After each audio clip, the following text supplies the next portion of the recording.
Hello everyone, I'm the Magnifical, and today I figured, I'm in college, might as well make a video, talking about how college is for all the upcoming freshmen. A lot of colleges have already started doing classes. This is my school's first week and stuff, so this is still syllabus week. And, I was thinking when I was a freshman, there was a lot of stuff I didn't know about the, whole college process stuff, and I figured, let's put in a nice 20 rules to abide by and stuff. I thought that would be pretty easy and stuff to do. I'm a junior now. I've lived a bit, so I figured, might as well pass on my experience to the younger group. But anyway, here's my top 20 rules, not really in any order or anything, just kind of, as they came off the top of my head and I was writing down a list. So number one, as much as it's painful to say this, if you and your high school sweetheart go to different colleges, you might as well break up beforehand. Most relationships don't last. I want to say it's less than 10% of high school relationships that go to college do not transition, not even after the first freshman year. As much as you may think you may love them, love fades. You'll get tired of them and you'll see a lot more people in your current college. So, just a heads up. Number two, choosing your major. Now, I recommend if you're choosing your major, before you settle on what you want to do in life, do a quick Google search. How much does the salary, what is the salary of said major? What are you going to get from that? You can't do a college up north, go hundreds of thousands of dollars in debt and then, get a liberal arts degree and then complain about how, the capitalism screwed you over, the college system put you in debt for life. No, you made bad choices. Don't let your hobbies become, your life goal. Have an actual career path set for you, something that'll get you money, and then make sure that, you can still have hobbies, but leave them as your hobbies and stuff. Don't, you can still continue having your own passions in life, but, you need something to bring the money in. Okay, rule number three, knowing what your major will get you into. A lot of majors, they have a broad plethora of options and stuff of what, if you have a major in this degree, what you can get with said degree. So it's good to know beforehand, because then that'll also help you with rule two of finding how much you're going to get paid and if you're happy with said number. You know what you're an adult now, you know what you're getting into. You can't blame the system for screwing you over if you make bad choices. It's that easy in life. On a happier note, rule number four, know what you like to drink. You may not drink now if you're in high school and stuff, but when you come to college, you're going to drink. It's unless if you never go out and stuff, all your friends are going to be drinking, and there's nothing wrong with that, as long as you're being safe. But know what you like to drink. Certain drinks have different effects on us. Know your limit, how much you can drink before you get shit-faced.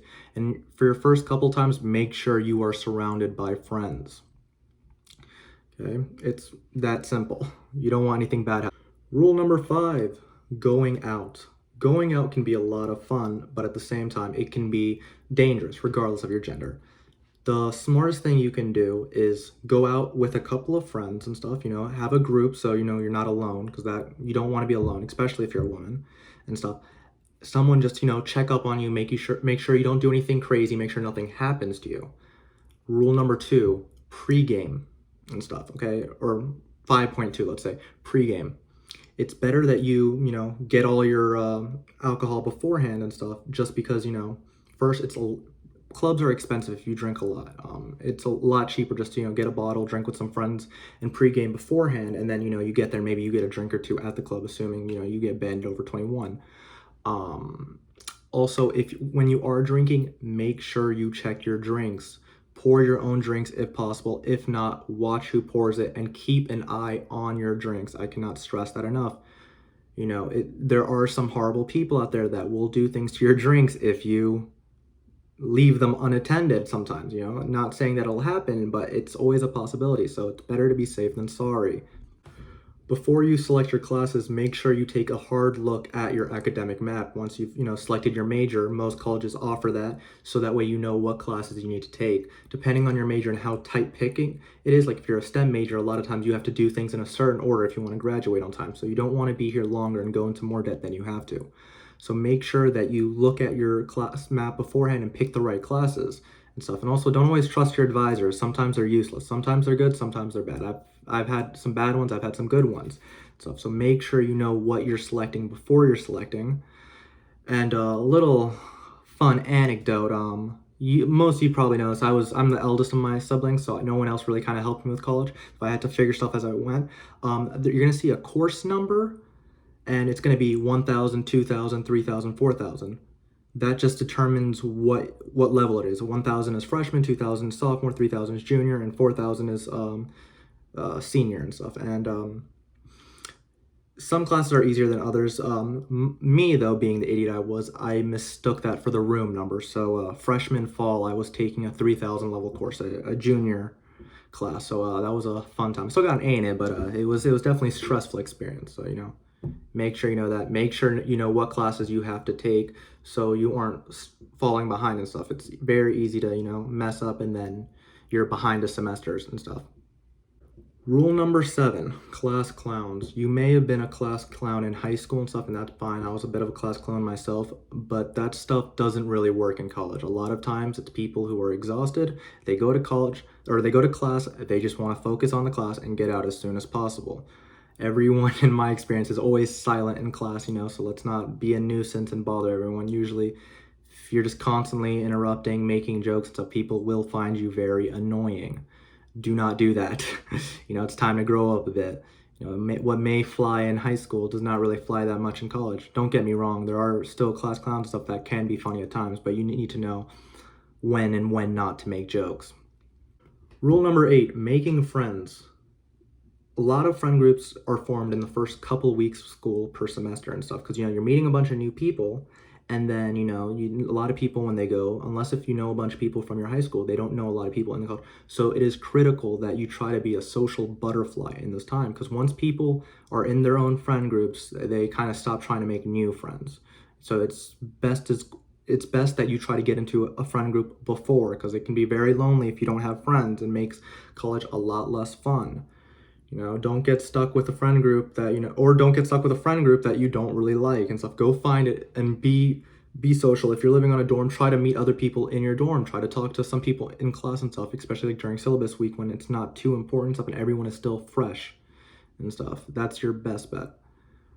Rule number 9, make sure that you're willing to contact your teachers and TAs about gradings. They're dealing with 100 kids. If you think that you were unfairly graded on something, talk to your teacher or TA. They may have messed up. They're not perfect beings. They're still human, and they have to go through a lot of papers in a short amount of time. I've had multiple times where they messed up, and I was like, this isn't right. And then I talked to them, and then they gave me back the points. So also make sure to double check your tests and quizzes so that you're making sure that you get all the points that you need. So that is very important. Rule number 10, we're halfway there. Your teachers, I'm going to be honest, a lot of them just don't care and stuff. They're there, they teach. If you struggle, unless if you talk to them about it, they don't care, because you know what? They're fine if a student passes or fails. They get paid either way. You have to show that you want to pass. Go to office hours if you're struggling, make study groups, all of that. It's that simple and stuff. You can't fall behind though and stuff, because the teachers aren't going to hold your hands like in high school. Okay, so rule number 11. You're going to have a lot less class time and stuff in college. You're going from high school where, you were probably doing an 8 a.m. to a 3 p.m. So, 7 hours a day for 5 days a week. So a total of 35 hours and stuff. Most times you'll probably have 15 hours of class time per semester. That doesn't mean you have less work. It just means your teachers are expecting you to study outside of class and you get more homework and stuff. Sometimes you'll get easy classes that really don't require much outside work, and it's just, a freebie class.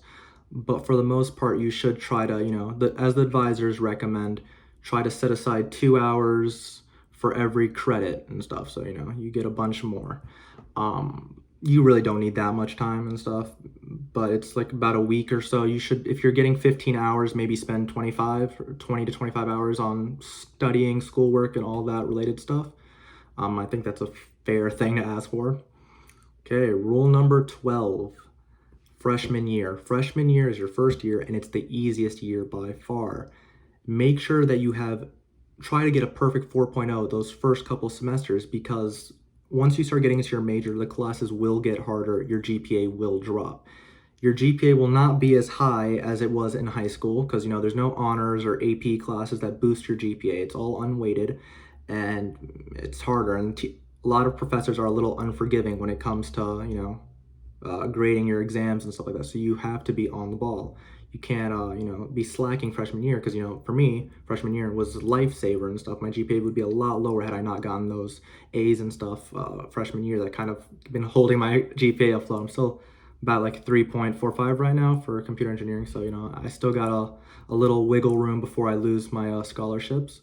So make sure that you have no idea how important that is. So I'm gonna tell you guys a little secret. Okay, come here, come closer. So in college textbooks are very, very expensive, like extremely overpriced. But if you're smart, and I shouldn't be telling you this, but you can find them online for free. And that'll save you hundreds of dollars each semester. And I'm not suggesting it because, it is illegal. I'm not promoting that. I'm just saying it's there. Do what you want with that information. You can get free textbooks and stuff online and save you hundreds of dollars, and I definitely won't show a website right now. But yeah, do with that as you may. Okay, so rule number 14, political situations. If you are conservative, keep it to yourself. I'd say it'd be fair to say more than 60 to 70% of college students are liberals, or at least Democratic Party. If you tell people that you are a conservative and share your beliefs, you will be vilified, okay? Just keep to yourself, or tell people that you're not really any party affiliated or anything, or you don't have a big political opinion. It's much better than, just being bothered and annoyed and thought that you're a horrible person. Rule number 15, frats and sororities. Now, people join frats and sororities for a bunch of different reasons. They want more friends, they want to have a fun time in college, they want to party.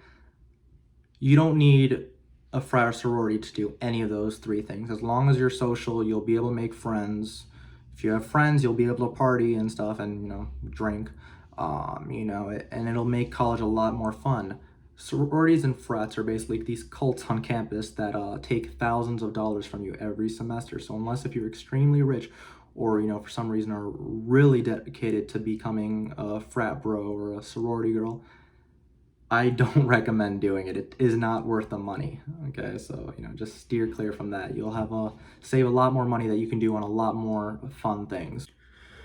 Rule number 16, rooming with randos. Sometimes if you don't know anyone going to your college and you're living in a dorm, you're gonna have to live with random strangers and stuff. And 50-50, you either get along or you don't. In my freshman year, my roommates were extremely quiet and never left the room. It was annoying, but they were fine, I guess, and stuff, but we didn't really get along that well. We weren't like friends, we were just on friendly terms. And then sophomore year, I lived on campus again, and we also were just very different people and stuff.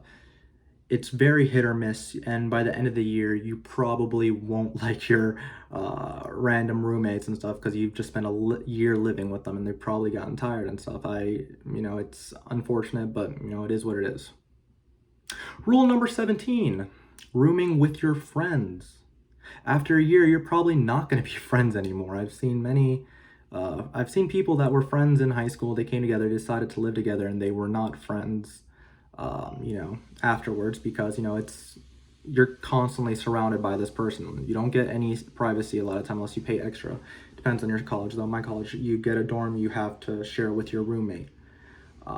So it's a lot of time. It's probably best for your friendships if you guys get separate rooms, maybe go in the same building. You can still see each other as much as you want, but you have your own space.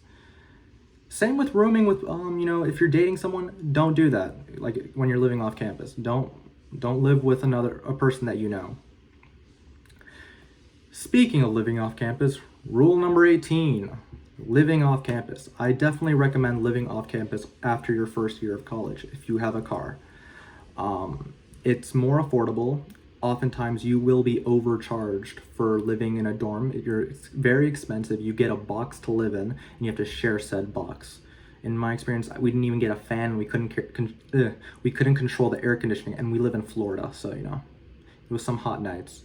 But it's much better. You get your own privacy a lot of times, depending on where you live. My place, I have my own room. I love it. I've been here for just a few weeks, and I already love it more than the 2 years I lived on campus. So I definitely recommend living off campus. Make sure that you look at your contracts when you sign the lease and stuff. I unfortunately did not, and I kind of got screwed over a little bit and stuff. Maybe I'll tell that story another day, but this video is already getting kind of long, and I want to get it out there before school gets too far in. So just make sure that you look at the contract. It is a contract. You're going to be binded by it, but you will have a lot more fun. And my current roommates, or I don't know if they're the people that also live in my apartment, we have our own separate rooms and stuff. We all get along really well, and we also get our own personal space, so we're not in our faces all the time. So live off campus if possible. Rule number 19. This one was kind of just a throw in and stuff, but do not take 8 a.m. classes unless if you have to. You're probably thinking to yourself, oh, I've spent the last like a decade and a half waking up for like a class at 8 a.m. and stuff in elementary, middle school, and high school and stuff. You do not have the same sleep schedule when you are in college. It is very different, and if you have an 8 a.m., you will hate yourself. You do not want to get up when you're not being forced to go. And finally, rule 20, make sure you have fun. You only get to go to college once. You get to experience this one time. Well, most of us only go to college once. Some people, come back, but it's not the same. Enjoy it, make memories. That's what's most important. And make sure you're getting your money's worth. Don't pick something stupid and then regret it for the rest of your life. Do it, make friends, make memories. There will be good and bad memories, but memories are memories. And make sure that you find yourself in this experience. College is all about finding yourself and learning about who you are. Anyway, I hope you enjoyed the video. I hope I gave some helpful advice and stuff in this. If you liked the video, please leave a like, hit that bell button, subscribe, all that. Thanks for watching.